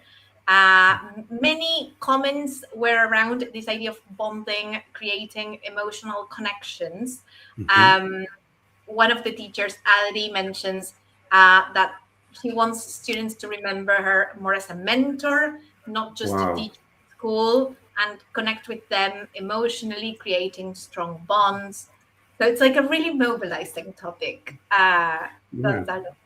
Imagine when I had a chance, and I had this opportunity to reflect on this, and as I said, I had to write this 2,000-word essay, which took me like 5 weeks to write. Yeah, it was so interesting to start thinking about. So it surprised me. The other day I was watching The English Teacher, this TV series that there is there in Netflix, I don't know where, and the school, it's a comedy, and the school, they wanted to get a certain certificate. So they were asked, each teacher was asked to share their teaching philosophy, and was quite surprised for the characters in that episode. So it was like, wow. So it's not something that is just obsolete. No, something that I learned and I thought it was something strange. No, it's something like a requirement. Okay. So yeah, we need to think about it. It's not only that we get the, the degree and the paper and certificate. So once we get it, what do we do with that? Okay, we may take different paths. Okay, so that's why I believe it's important to reflect. Absolutely. Lucrecia comments in the chat, it's a great starting point for a new school year, because the new school year is when you say, okay, this year everything's going to be different. I'm going to try out all these different things. Carolina mentions he gave us so much food for thought to reflect on their practice. Susanna mentions nobody must feel alone when teaching, and this is important. One of the comments on this from Carmen in the chat says that sometimes it's impossible to work with others because of time, because of work, and you mentioned lots of paths that are perhaps more on the collaborative side, like peer observation. Well, that's right. It's not easy. I mean, it's like peer observation is really gold. Okay, it's really hard to find the time. Sometimes we think, okay, we need to be observed by another English teacher, but we can be observed by others who are not English teachers per se. So because they just need to observe. I remember this specialist who used to say, okay, we need to observe what's going on with knowledge. Okay, is knowledge happening or not? Are people engaged or not? Okay, are teachers, or the teacher is helping students to participate. So, well, we can observe different kinds of things. Okay, I remember that once I had a chance to be observed, and I didn't realize that I was always looking to the left. Okay, I was totally not paying attention to the kids on the right of the classroom. Okay, so that was something physical. Okay, something that I did. So it cannot be that, or can be there's many other aspects that can be observed. Okay, and it's not necessary that it has to be done by an English teacher. So that I believe that's interesting to consider to be observed if we have the chance, if we get somebody who can do that. And then what about the times? Time constraints are real. It's true for all of us. Sometimes we cannot meet face to face, but at least we can work on the Google Drive, okay? We can work with a collaborative document, okay? Because that's necessary, okay? And then this idea about the journaling, taking a little notepad with us to write some ideas. Yeah, at first it's not easy. And at first we like to write like a lot, or sometimes we feel like we have nothing to write. But at least some ideas. And sometimes those crazy ideas may become, I don't know, an article, may become a practice that we want to, do this action research in the classroom. It's taking time for us as teachers. It's taking our professions from a different perspective. Okay, it's not only delivering what the books tells us to do, what the publisher tells us to do. No, it's taking things from different perspective and owning what's going on in the classroom. So that's my belief, at least. Okay. Absolutely. And if I can add just a couple of small little tips for no excuses on observations, because I agree, observations are gold. Being observed, observing others, something that we can do that is like with your phone, record yourself. You don't have to record a full lesson, but record a moment of your lesson, maybe when you're giving instructions for a task, and it can be just like a voice note on your phone, and then listen back and do self-observation, or ask somebody to listen. Was I clear? Should I have given more examples? Do you think children were following? Self-observation is interesting.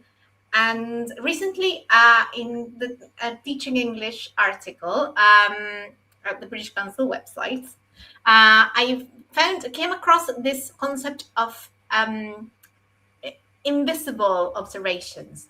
And this is like, you tell a colleague what you're going to do in your lesson and what you have planned and this and that. And the colleague doesn't have to come in your classroom and observe you, but then you have to go back to this colleague and tell them, well, this is what happened, this is what worked, this is what didn't work. So it's kind of like you utilize the consciousness that you would if you were being observed. And just by talking to somebody about it helps. So there's so much online that we can do in terms of networks, communities of practice. I mean, we have been through the pandemic. That was a tremendous time for all of us, but we have to learn. Okay, we have to learn from the experience. And one of the things is that we cannot do this alone. Okay, so we need to work with someone. Okay, it can be another English teacher, it can be other, I don't know, teacher, Spanish teacher from the same classroom. We need to start bonding. We ask our students to work in teams. So how do we reflect that? Okay, how do we mirror that as professionals? Okay, so well, it's part of being coherent. Also, that's also important for our students nowadays. Absolutely. I'm going to get told off because we are already running a couple of minutes late. So thank you so much, Gonzalo. This has been like a really, really profound presentation that I appreciate. Here's where you can find and follow Gonzalo online if you want to keep the conversation going. He does fantastic work also on his Instagram, promoting teacher development activities, events, scholarships, resources for teachers. So I would suggest giving him a follow. And so thank you so much, Gonzalo. We are going to take a short break, maybe 5 minutes, maybe 3, I don't know. So don't go too far. And we'll be back with our final session for the day in just a few. So stay tuned. Bye, Gonzalo. Thank you. Bye-bye. Thank you so much.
and hello again. That was a short break, but we're so excited for our very last session of the day.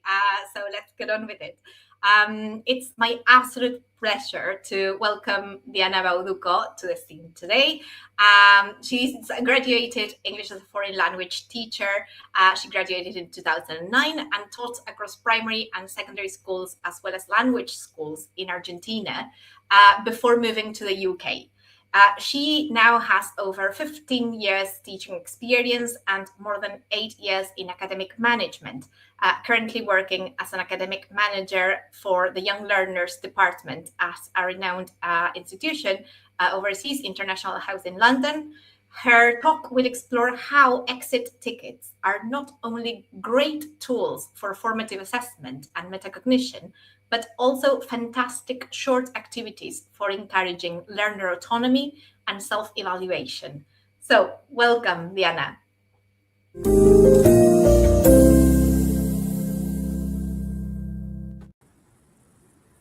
Hi, everyone. Good evening, everyone, and thank you. Thank you to the British Council for having me tonight. It feels great. It feels like homecoming here. And thank you to everyone on the other side. I know it's late and you have been doing a lot of thinking with Gonzalo so far. So I'm honored to be following up after him, and I'm hoping to be up to the standards of what he left there. And conveniently, my lesson is about last-minute learning or exit tickets for the EFL classroom. So today we're going to talk exactly about that, exit tickets and that learning that happens in the very last minutes of our lessons. So without further ado, I would like you to open your chat boxes and tell me, and be brutally honest about this one, what happens in the last 5 minutes of your lessons. I don't want roses. I don't want rose-tinted spectacles. I want the truth. Good, bad, and ugly as well. What happens in the last 5 minutes of your lesson? Think about the last one you did. What was it? What was it that your students did in this last 5 minutes of your lessons? Let's see what comes in the chat. In my own experience, the last 5 minutes are quite diverse, by the lack of a better word. Everybody wants to go. True. Always in a hurry. Yes, you and your students are always in a hurry. What else? What happens? Come on. It depends on what homework. Chaos. Love that. I love that. A laugh. All right. They want to leave the class. Yes. Do you not want to leave the class too as well? Some lessons you do. Students fly away. Yeah, you see them just as shadows. You see them disappear. And it depends on the lessons. Yeah, and it depends on even the same class can be so different lesson after lesson. So we might have different variety of exits, let's say, in that one. But I would like you to now take your students, picture them, live in the room, and think about their brains as a computer document. It can be a Word document, it can be an Excel spreadsheet, it can be a Canva document, whatever you want. And picture yourselves in the last 60 minutes of that lesson, inputting brilliant vocabulary, grammar there, making it look fantastic. And then the bell rings, because that's what happens, the bell rings, and what happens, they just want to leave, they just walk out. And when that happens, it is as if you have pulled the plug off the computer without clicking the save button. And without clicking the save button, that information is lost. More or less the same happens with your students and all the information that you have been inputting there for the last 60 minutes if you don't hit that save button. Everything that you have been inputting there stays in the fragile working memory at the risk of being lost. So I like to think of exit tickets as the save button for learning. Why? Because they activate retrieval practice. And what is that? What is retrieval practice? When we recall a word, a rule, an activity, an experience in that lesson, we are telling the brain that that information is important. And not only important, is worth keeping. And chances are that that information is going to be stored in the long-term memory. And that is what we want at the end of the day. So exit tickets are, at the end of the day, the save button for learning. But what are they? What are these infamous exit tickets? They are very short activities at the end of the lesson. They have to be at the end of the lesson, between 2 and 5 minutes long, very, very short. And they are a type of formative assessment because they give us real information about the learning process that is happening inside our students' brain.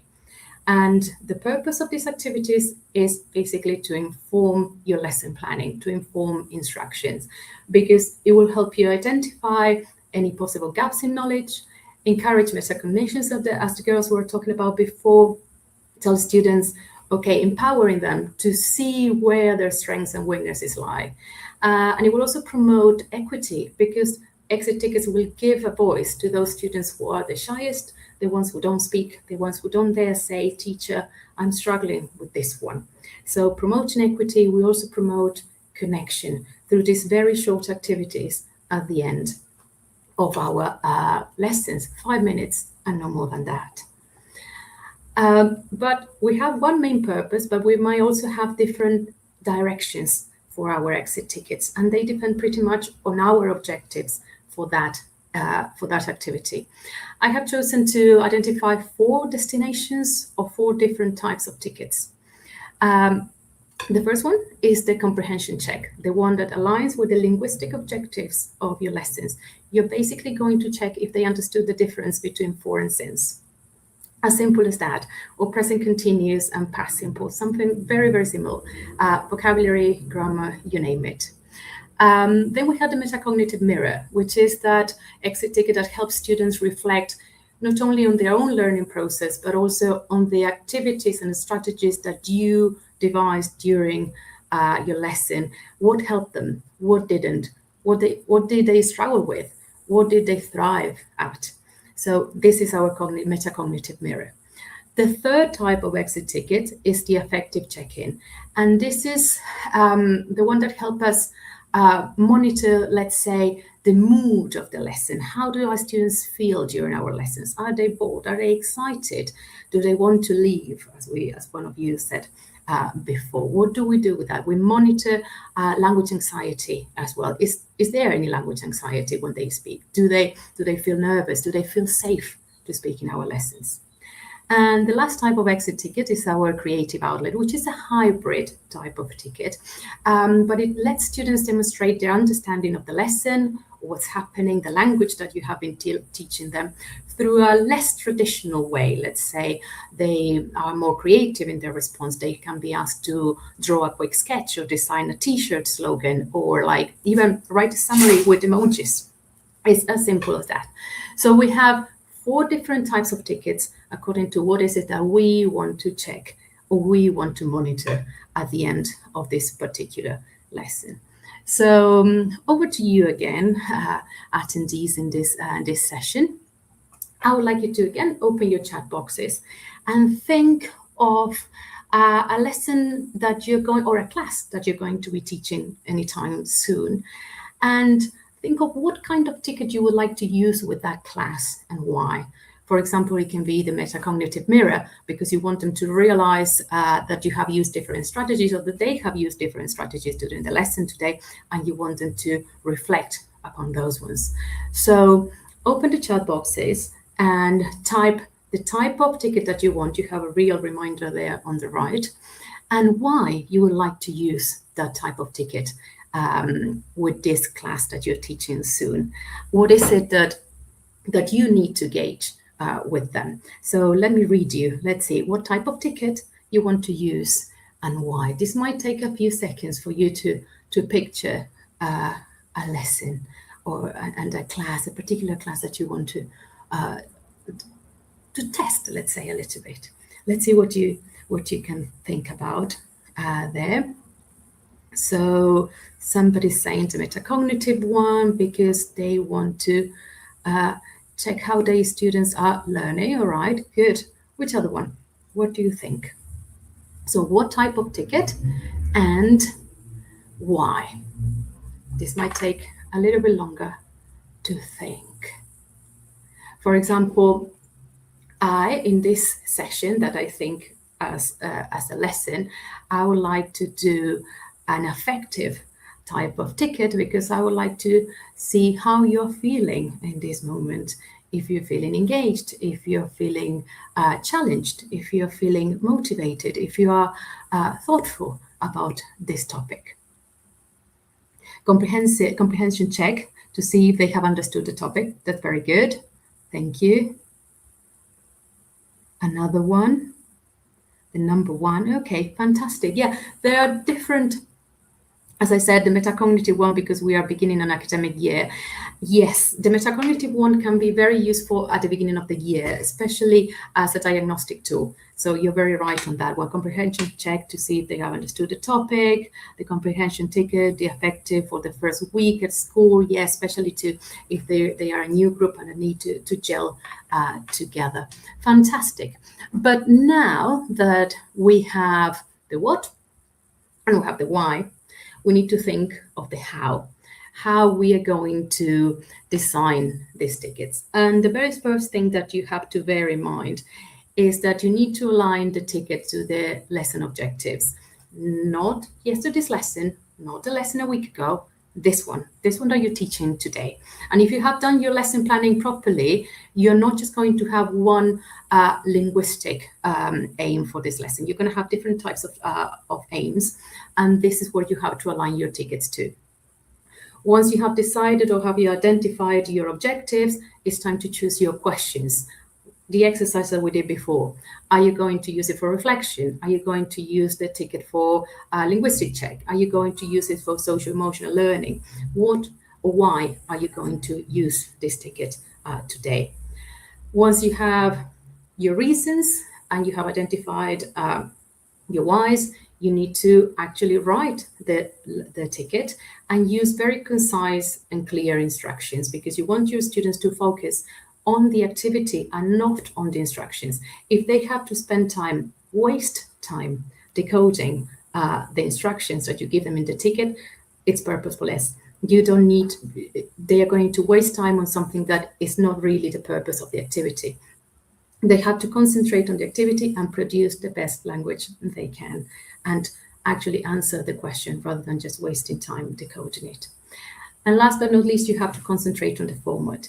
It makes absolutely no sense to teach students to use a new tool or a new software like Google Sheets if they have never used it before.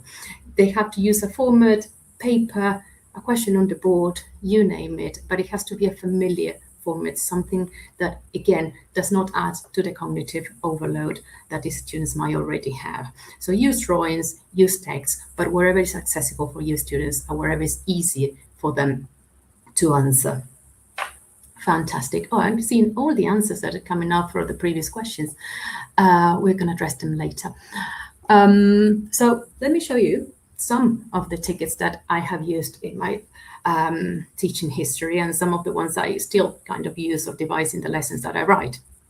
The first one is pretty much my favorite, the one I always go to, and I use it with all levels, beginners and advanced students as well. Write 3 new words, or I usually ask them, what's the word of the day?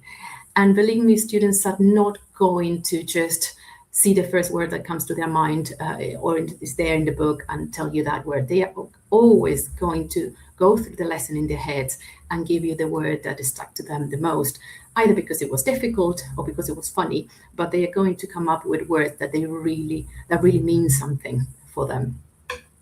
The second type of ticket is the one that you have there, fake or real, and it's very good for comprehension lessons, listening comprehension, reading comprehension, or even grammar rules.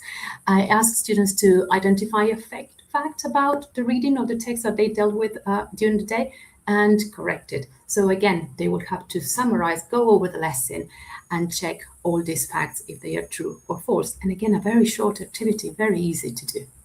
And the one on the right-hand corner is a little bit of a creative one. The lesson was about British food, and your very young learners have to draw what they would like in their British breakfast and complete a functional phrase that I have given them the frame for. So here I'm testing vocabulary and grammar at the same time.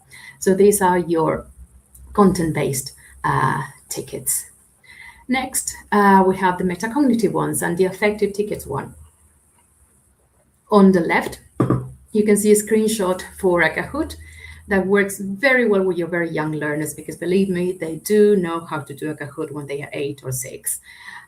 So all they have to do there is tell me how they feel at the end of the lesson. And I've used emojis because it's easy for them. They don't have to like read words or like understand any adjectives. They just have to tell me how they feel, and they are used to this language. They're used to the language of emojis.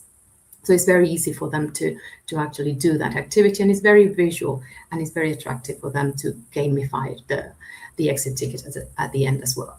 The one at the bottom, English lesson cuarto B, is more of a diagnostic one, or the one that you can use at the end of a diagnostic lesson to get to know your students a little bit better.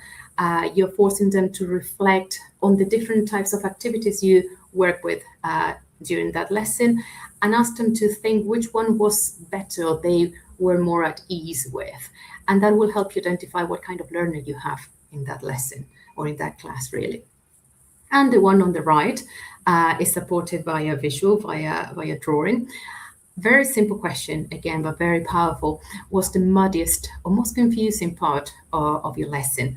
And you might be thinking here, they are going to just talk about grammar or vocabulary. Not really. When you ask a general question like this one, students might tell you that they found the listening difficult, or they found working with others difficult, or they didn't like a certain part of the lesson. So it's a very open and very simple question, but it's a very powerful one. Again, a simple strip of paper will do the job for you. And last but not least, an example of a creative ticket. These are my favorite ones. I think we're okay with time, so I can go over them. The first one is a TikTok one. It's creating a TikTok video about the lesson. And you might think, okay, they might take ages creating a TikTok, but not really, because I'm giving them the sentence frames here. So I'm asking them to summarize the lesson with 3 main sentences that I have already provided with them, a very clear framework for them to work with and to make the activity really short. The pink one in the middle is about connection and synthesis and thinking about their culture and the culture they were reading about or exploring in the lesson. And they have to be very creative and create world fusion restaurant, comparing and combining the 2 cultures. And this is very good for international classes. And the last one at the right is my favorite one. I use it all the time together with the 3 words. It works very well with more advanced learners, B1 and above. After you have been working with current affairs or topics that can be really controversial, or debates, or even a grammar topic as well. It asks students to give you a headline for the lesson. They can focus on really anything in the lesson. It can be working with Daniela or working with Rosario, or it can be something as controversial as the difference between for and since, or something they really found interesting in the lesson. But the headline helps them summarize and makes them summarize the lesson and go over from beginning to end and think about what headline they can give to this article that was the lesson. So this one was the creative ticket. And now that you have actually done all these activities, or one of them, because it's only 5 minutes at the end of the class, you might be thinking, what do I do with the information that I have collected in a simple strip of paper? First of all, you adjust your instruction. If the exit ticket shows a pattern that at least 50% of the class did not get this topic right, it might be time for you to readjust your lesson planning and to review the topic and revisit the topic the following class.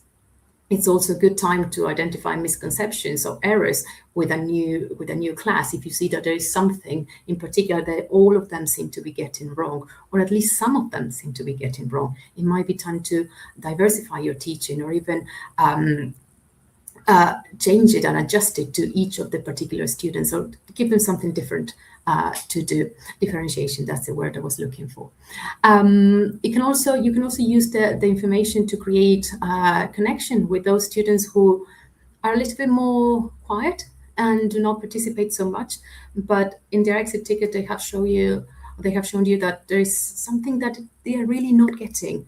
If students see that you are acting upon their feedback and their feedback is being heard, what they're saying is being heard, the rapport between you and your students is going to grow and is going to improve a lot. So use it for personal connection as well. Use the information in the exit tickets. And as a bonus track or an Easter egg, you can use your exit tickets as entrance tickets. What is this? So exit tickets are these very short activities, 5 minutes, that we use at the very end of a lesson. Well, an entrance ticket is a recycling of the very same question, the very same activity, the following lesson or a few lessons later. Why? What's the difference? At the end of the lesson, we test the process, what has been happening during that lesson. Have students been actually getting what I've been telling them? 3 days later, we are checking that that information that we were working with in the lesson before has actually been stored in the long-term memory. This is how we turn formative assessment into summative assessment. And this is how we can use exit tickets in, let's say, low attendance contexts or contexts in which our students, we are not very sure how our students are doing, and we don't want to give all the weight to our end of term exams. Fantastic, and I think I'm doing great with time as well.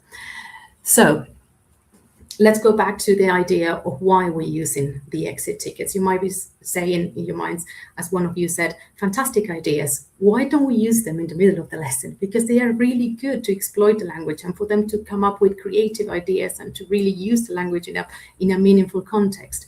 Yes, we can use them during the lesson, but the purpose of using them at the very end of the lesson is to activate retrieval practice and to benefit from the recency effect.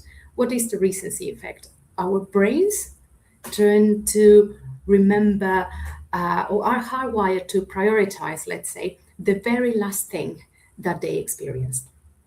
So if your lesson ends in chaos, in a rush for the door, to just see students' shadows leaving the door, the last memory of these students that these students are going to have of your lesson is that of chaos, rush, and the need to go away.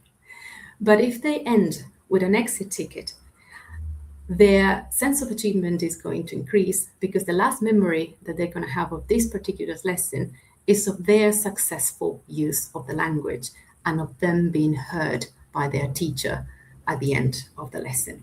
So there's your reason why our exit tickets are the safe button of learning, and we need to remember to hit it before we finish our lessons. And this is precisely what I'm going to do now. We are going to hit the save button one last time before we close this Tuesday session. And we're going to do it with my favorite type of ticket, the 3-2-1, as you can see on the screen at the moment. I'm not going to ask you to do all 3 activities, but I will, if you can, please do it. 3 types of tickets that you remember from this session, 2 key factors when designing these tickets, and 1 question that you might have for me. So there you go. Open the chat boxes, make your fingers type, and remember what this last 25 minutes have been about. Let's hit that save button before we finish. Off you go. I want to read you. I want to see what questions you might have and how much you remember. I'm not going to grade you because exit tickets are not to be graded. So please be as honest as you can.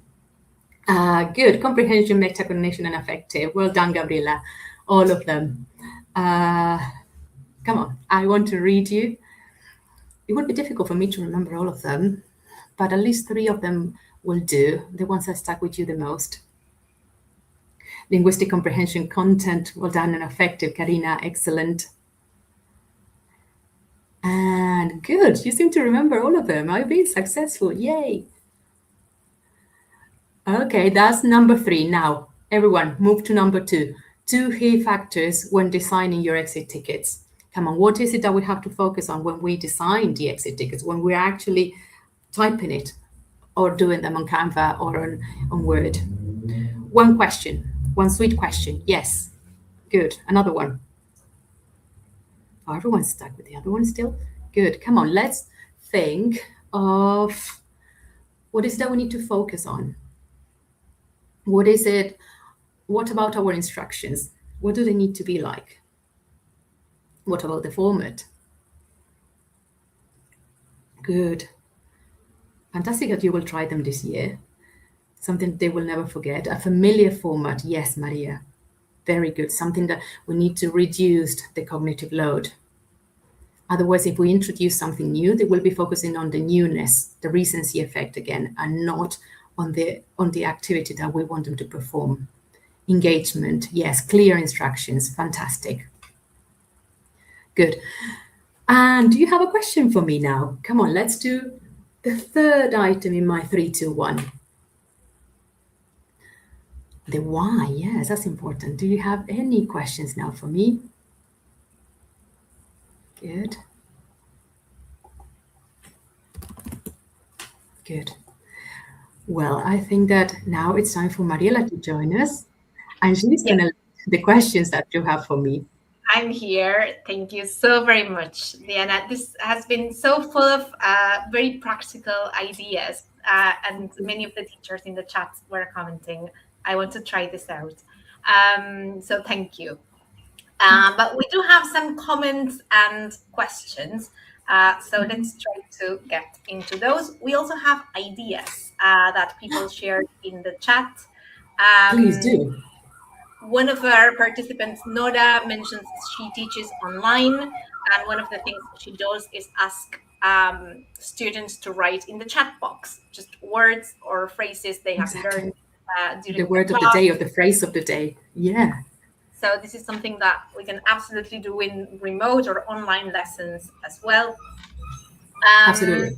There has been some controversy regarding time, and you said an exit ticket should be 3 to 5 minutes. And people are pushing back on this. Marcela asks, do you think we should devote no more than 5 minutes to exit ticket? And Anna mentioned, I don't think 5 minutes will be enough for me to cover the activity. The thing is, and I struggle with that question myself as well. And when I was reading, when I was researching all of this, I always said, oh my God, it's 5. And I kept on looking, 5? And I said, yes, 5. Why? Because otherwise it just becomes another activity in the lesson.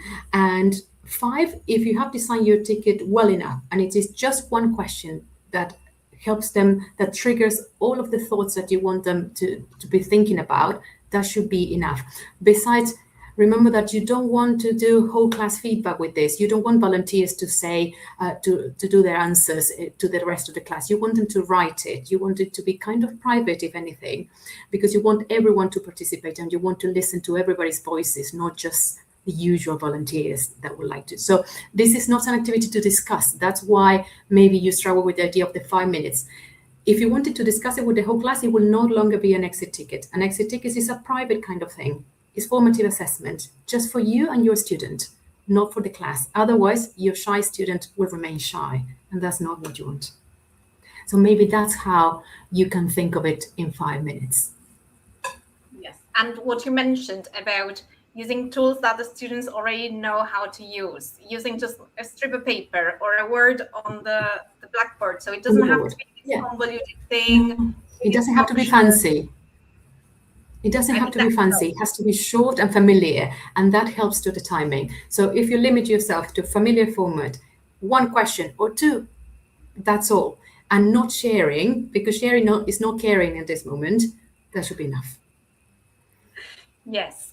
For example, Fernanda says, can we do it orally? Again, you will be eliciting and you will be sharing answers. And probably that's not the idea, because it is, if you're going to ask students what activities they struggle with, each of them will have struggled with something different. It's about themselves and their own learning, not about sharing, not caring. All right. I think we get the idea.